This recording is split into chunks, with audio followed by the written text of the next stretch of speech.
Hi everybody, it's David Porter. Today I want to talk about internal versus external locus of control.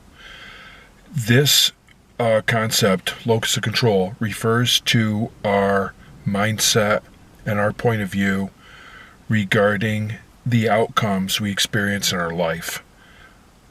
In other words, if you have an internal locus of control, you tend to be responsible. You have a core belief that is a very deeply rooted belief that you are responsible for the outcomes of your life. When things go wrong, it is due to poor choices you made, poor decisions, making hasty decisions. When things go wrong in your life, it is by your own hand. Versus external locus of control. An external locus of control is a core belief that when things go wrong in your life, it is due to some external agency. It could be other people. It could be the government. It could be the state. It could be society. It could be anything other than yourself. If you have an external locus of control, you're going to see yourself as a victim of others, of society, of the state, of the government. And you are going to have very miserable and unpleasant and difficult life. Because if you believe that you don't have to change or you don't have to change your behavior, but that others around you do, whether it's an individual or an entity or agency, then you are going to be stagnant. And after a while, you're not just going to be stagnant, you're going to regress. You're going to continuously make poor choices, which will have an adverse impact on your life, but you won't change that because you won't accept it, you won't own it, and you're going to blame everyone and everything around you as to why things are going wrong. When you have an internal locus of control and you look in the mirror and look in your own eyes and say, you know what, I did this to me. I did this. It's no one else's fault. I made some bad choices. I acted in haste. I acted without enough information. I acted out of anger or impatience. And now look what's happened.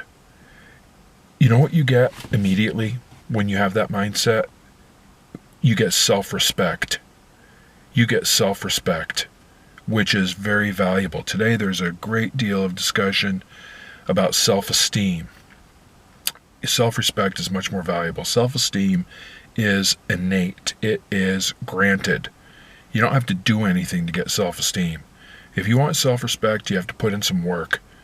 If you want self-respect, you have to act in a manner where you have integrity, where again you look in your own eyes in the mirror and you can say, I did the right thing.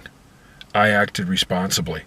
I acted according to I acted in what am I trying to say? I'm stumbling over my words here. I acted in a manner that produced the best outcome. I earned this. Now you have self-respect. Self-respect is so much better than self-esteem. Confidence. Let's move on to confidence. People talk about being confident. And here's something better than confidence. Self-efficacy. Your sense of self-confidence is what you think you can do or hope you can do. It's what you believe you will deliver under pressure. When you are pressure tested, when you are in a high-stress situation, when there's urgency, your sense of self-confidence is your belief about how you will handle yourself in the situation. Self-confidence is imaginary. Self-confidence is a wish. It's a fantasy. It's a belief that may or may not have basis. Self-efficacy is much more valuable because self-efficacy is what you know you can do because you've already done it in the past, you've done it before, or you've done something very similar. When you have self-efficacy, you have something more valuable than self-confidence because you know the difference between what you can do and what you can't do. You know your limitations. Okay, so those are a few of my thoughts on this topic of basically where various cognitive features and how they can shape outcomes in your life. Everyone, thank you for watching, and please hit subscribe. Be safe.